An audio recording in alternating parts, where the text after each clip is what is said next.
Protesters at the entrance of the World Trade Center. This is simply the wrong place to protest, considering what happened here on September 11, 2001.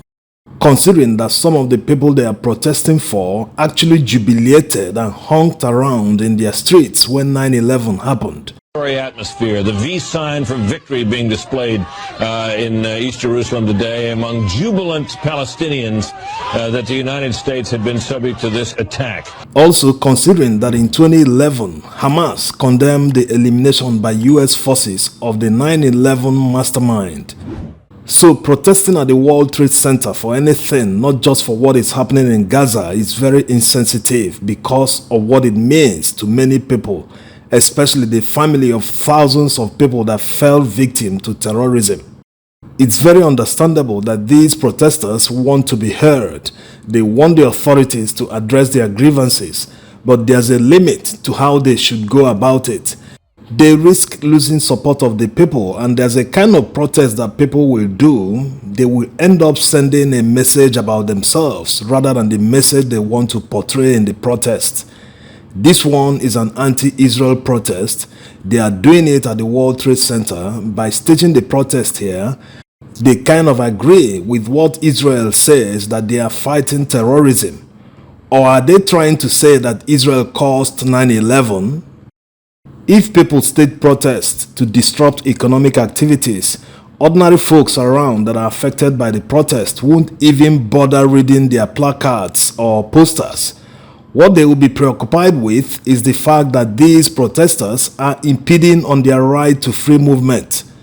Either they are blocking the free movement of traffic, or in this case, they are preventing people from entering the World Trade Center. This is just like the Stop Oil protesters who glued themselves on roads, blocking traffic. There are many videos of commuters expressing their anger at them because they are not able to complete their journeys on time. They are stuck in traffic.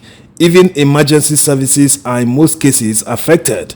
So they end up sending the wrong message, just like these protesters blockading the main highway to JFK International Airport in New York. When you read most of the headlines as reported by the press, they always put them in bad light. You see something like woman angry at protesters for blocking the road because she couldn't take her kids to school. You see reports about an ambulance not being able to reach a hospital because protesters glued themselves on the road. So instead of people sympathizing with the protesters and their cause, they end up sympathizing with the victims of the protesters. What do you think this man might be thinking right now? Because the protesters blocked the road, and in order not to miss his flight, he's forced to walk to the airport.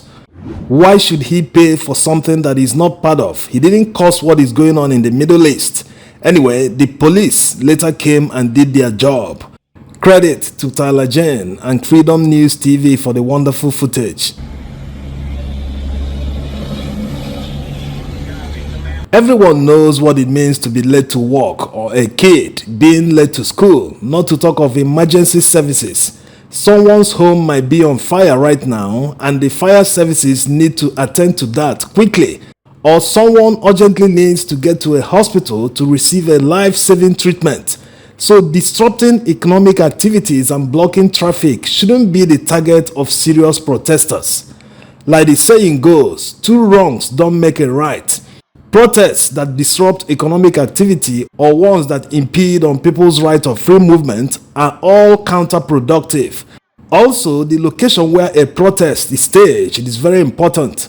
If the protesters actually want to achieve an objective, yes, if their main objective isn't disruption, they can communicate their message to the authorities if they choose their locations correctly. Take the Vietnam War protests, for instance. Students protested against the war in locations like the Pentagon.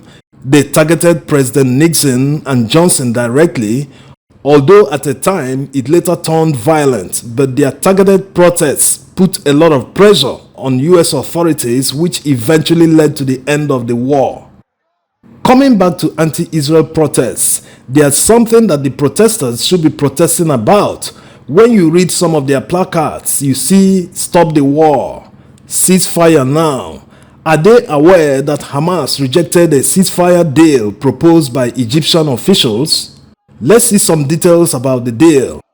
According to Reuters, Egypt proposed a permanent ceasefire deal to Hamas. The main condition is that they will relinquish power in the Gaza Strip, but they rejected the offer, saying that the future of the Gaza Strip after the conflict should be decided by Palestinians themselves and not according to foreign dictation.